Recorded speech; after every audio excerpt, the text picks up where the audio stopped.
The following program presents principles designed to promote good health and is not intended to take the place of personalized professional care. The opinions and ideas expressed are those of the speaker. Viewers are encouraged to draw their own conclusions about the information presented.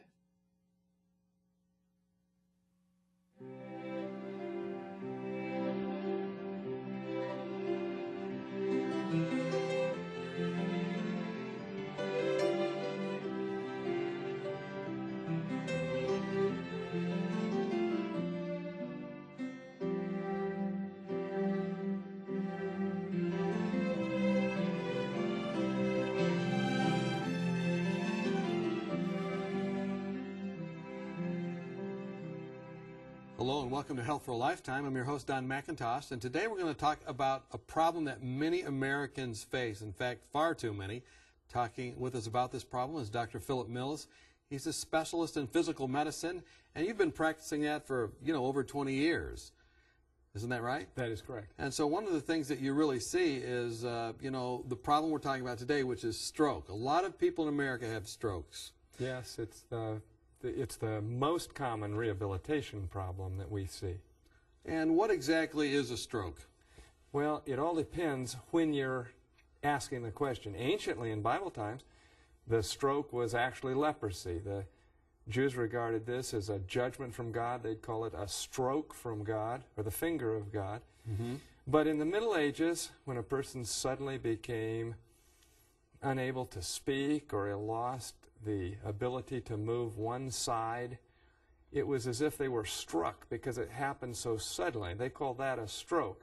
Now today we understand that what happened was that they lost blood supply, either from a bleed or actually from a clot, and so there was no oxygen to a particular portion of the body, and that's why they had this sudden onset of symptoms, which we call a stroke or a cerebral vascular accident, CVA. So a certain part of the brain just loses blood supply, and that's a stroke. Yes. Okay, how does a blood clot form in the brain? Why would that happen? Well, a blood clot is actually a very complicated process because you don't want it to clot when it shouldn't clot, but you need it to clot when you need it to clot. So God designed a cascade, a series of events, checks and balances to make sure that when it clotted, it was appropriate time to clot. Well, in the case of a stroke, for some reason, the blood clots in the vessel itself. And if that is in the brain, we call it a stroke.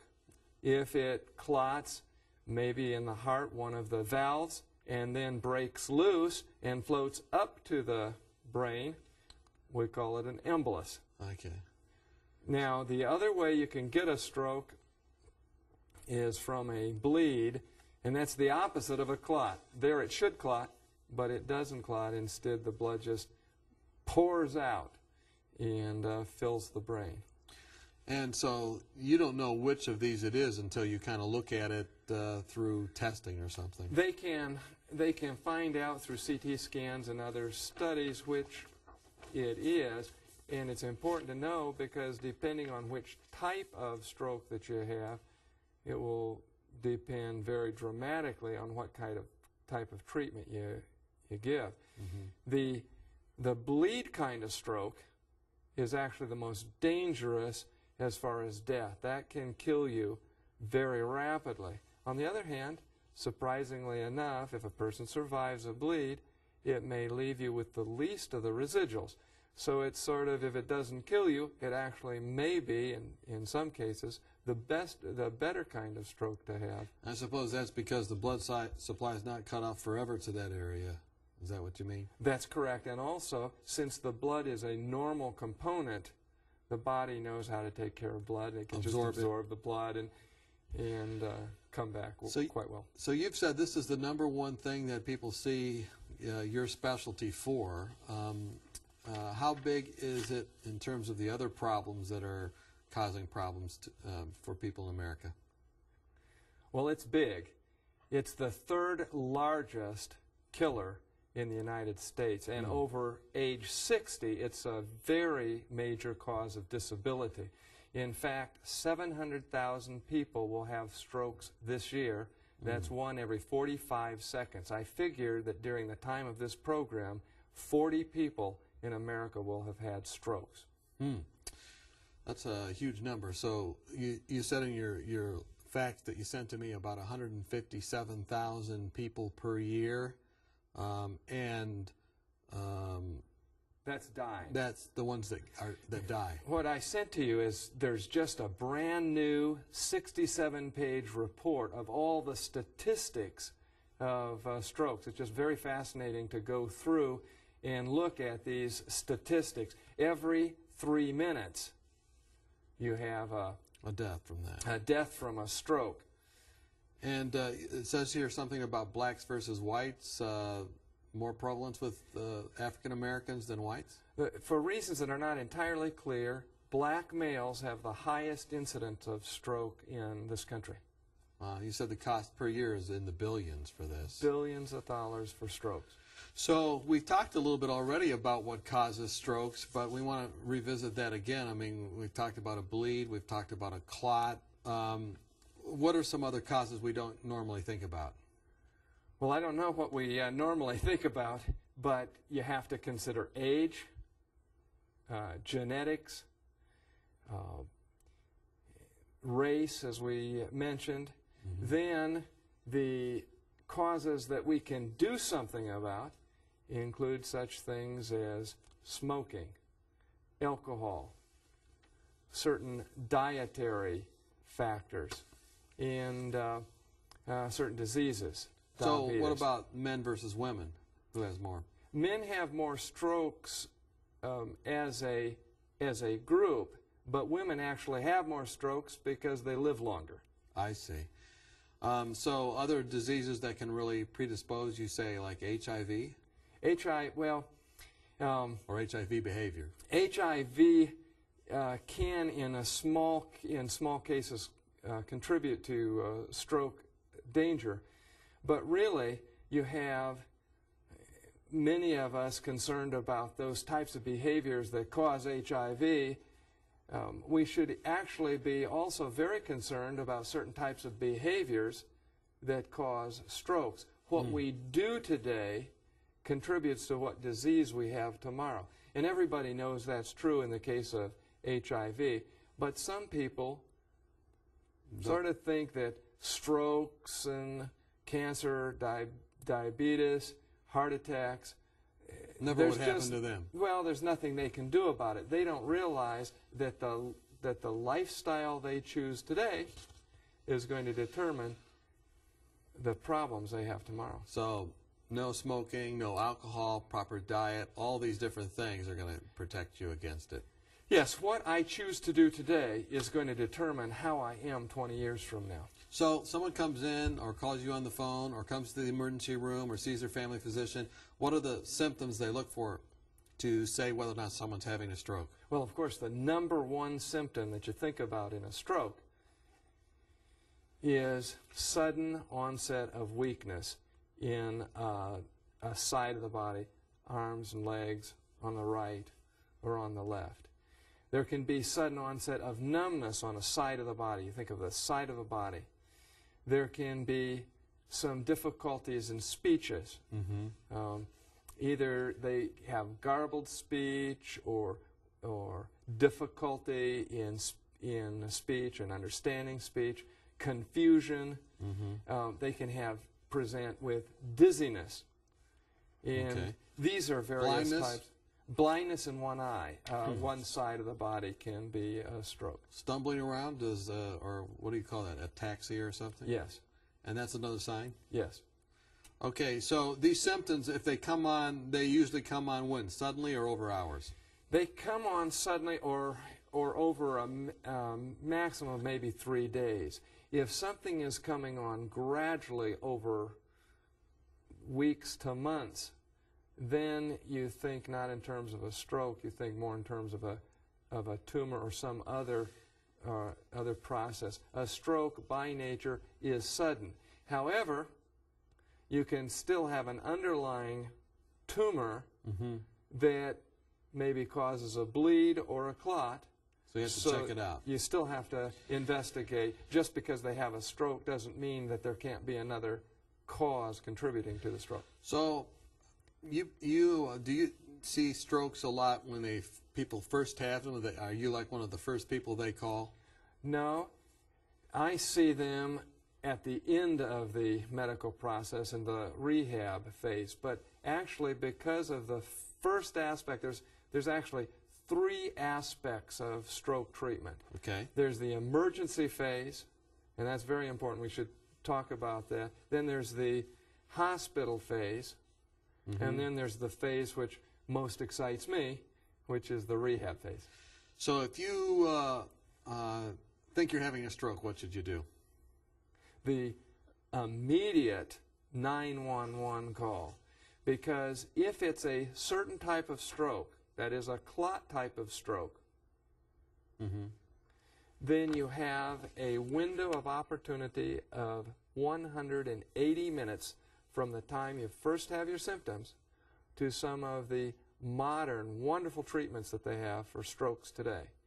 And so during that time, if you are outside of that window of opportunity, can't work. Is that like some of those clot-busting drugs and stuff? Exactly.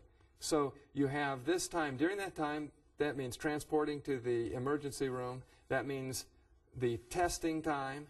That means the decision that this is not a bleed, that you're an appropriate candidate. And you may think 3 hours is a long time, but it's not in an emergency room. Speed is of the essence. Yeah. And doing the right thing at the right time is the essence of good medicine. So after you get that done, let's say you have an excellent team there that gets you right in. You're under the 2 hours, or you're at the 3 hours. Yeah, right. You're between 2 and 3 hours there. You're all done, and they know it's a stroke. They know it's a clot. What's the next thing that happened? What kind of gold standard treatment comes next? Well, then they would do one of the clot busters that you were talking about, and hopefully, with proper care and the blessing of the Lord, then you'll have very little residual. In many cases, however, you can't get, for some reason or another, that treatment. Care. And so then you are in the hospital, because if you look at the statistics, if you have a transient ischemic attack, which is a very mild stroke, temporary kind of stroke, and you have a stroke, you're at high risk for the stroke to either progress or you to have a recurrent stroke.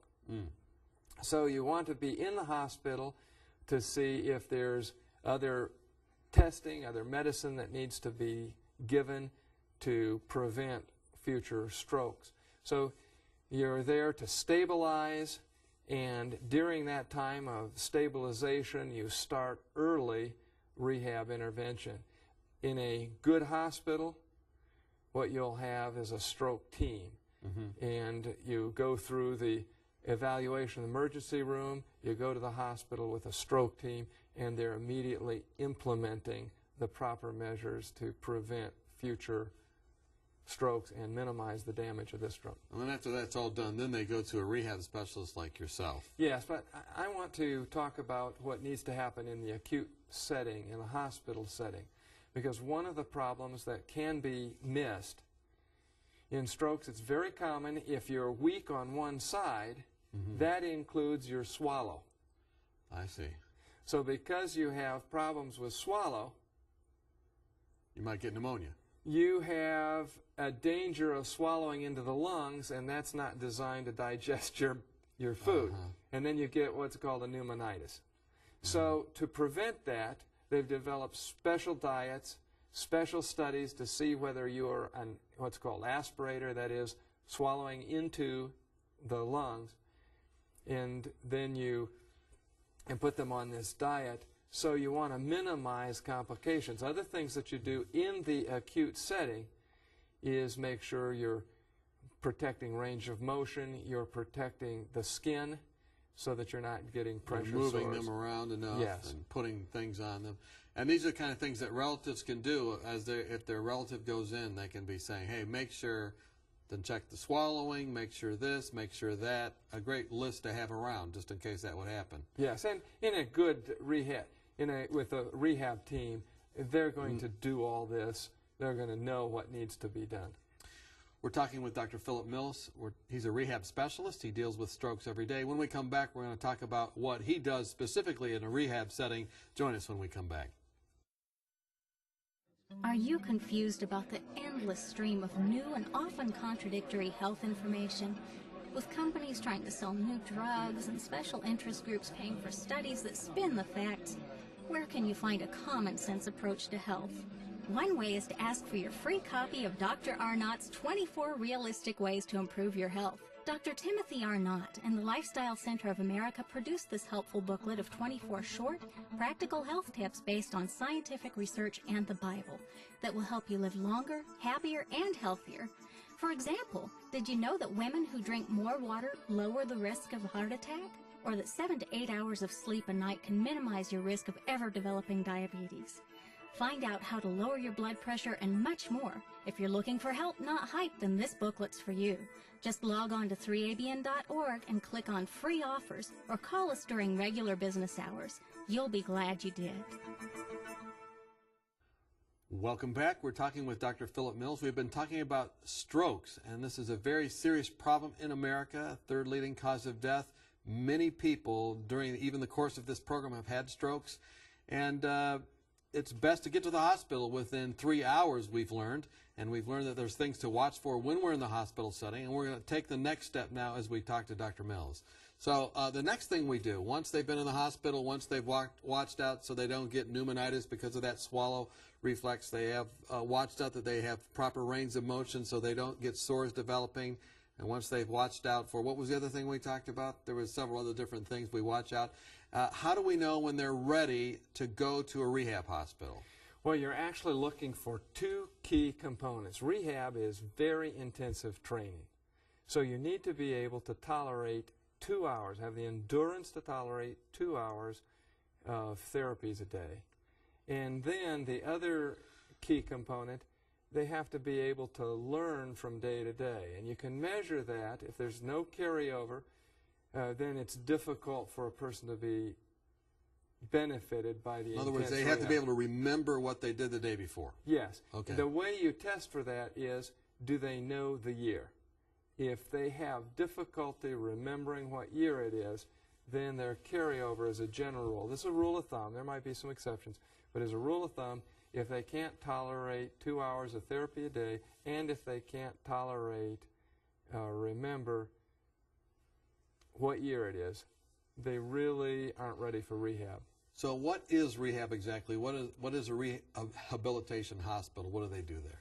Well, a rehab hospital or a rehab wing in a hospital is where you have very intense physical, occupational, and speech therapy when we're talking about strokes. So this is like re-educating how to walk, how to talk, how to eat, all those different things. Yes, there are activities that are necessary in life.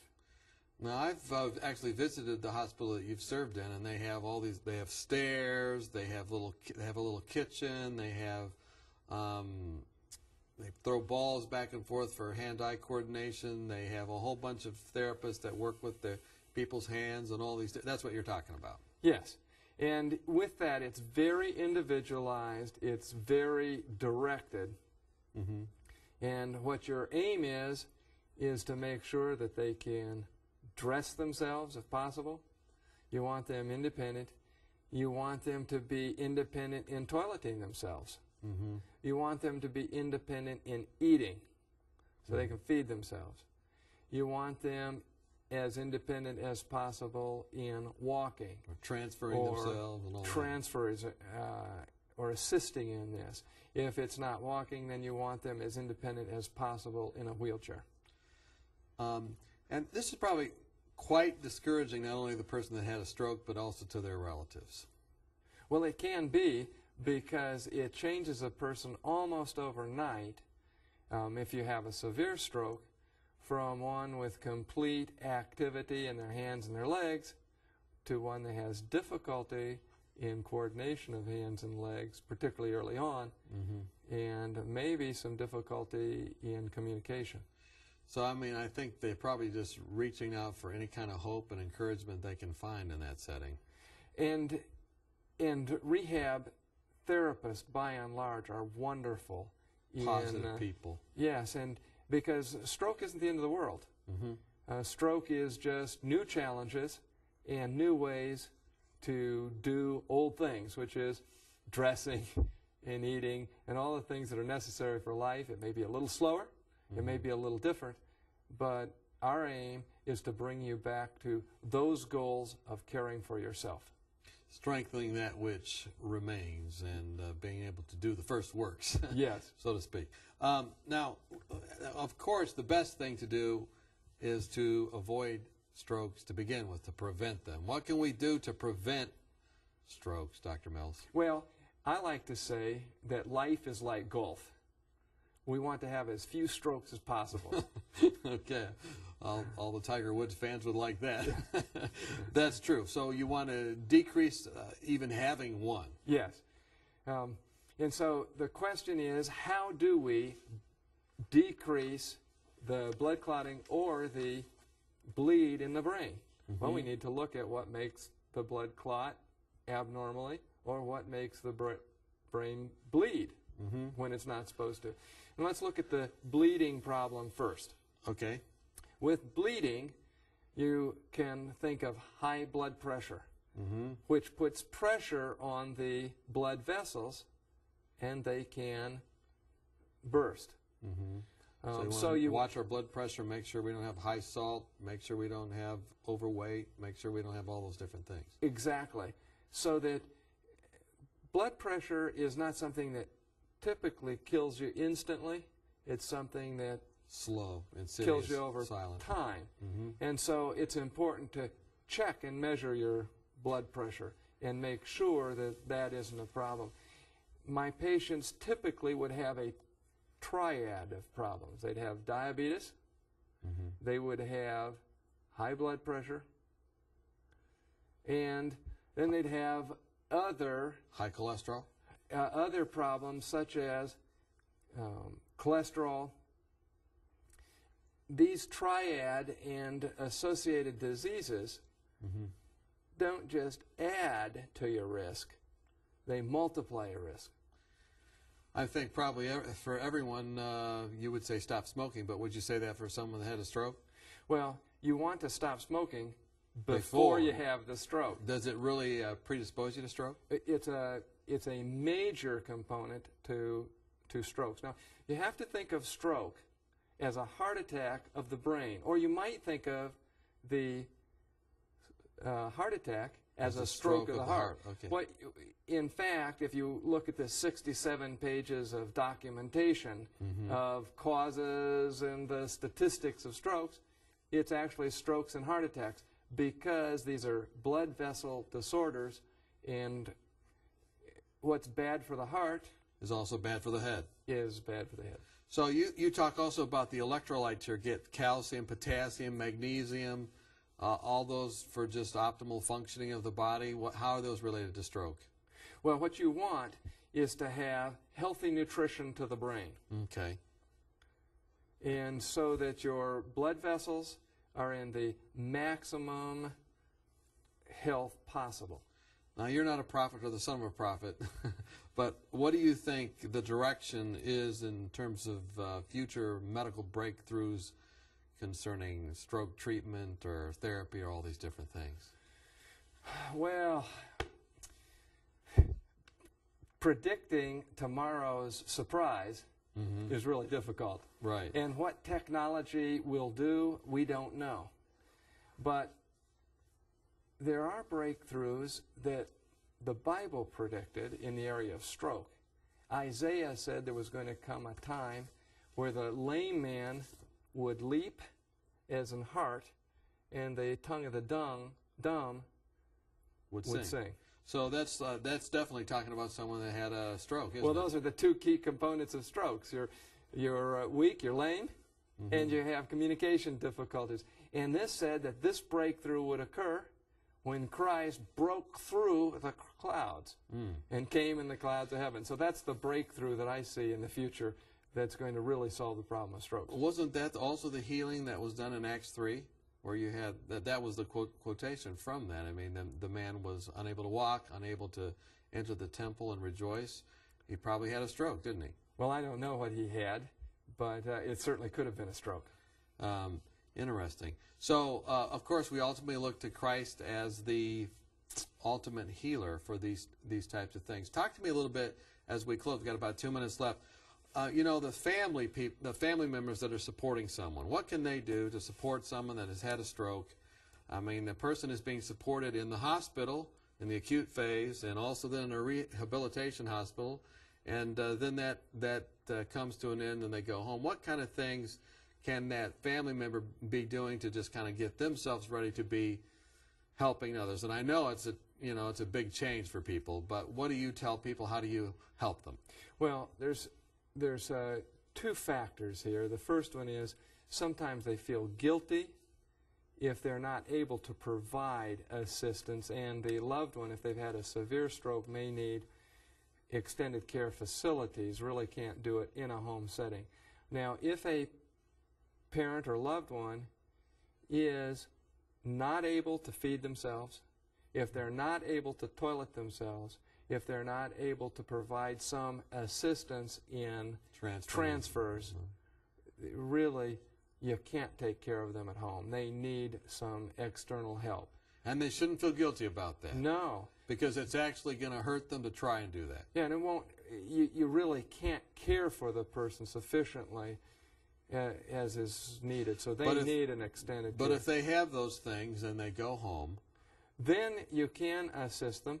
Now, we have to remember stroke is a continuum. Many people have strokes and they have very little in terms of impairment. Can you overhelp someone who's had a stroke? Yes, you want them to be as independent as possible. You may need to provide a ramp so that they have ease and safety of entry.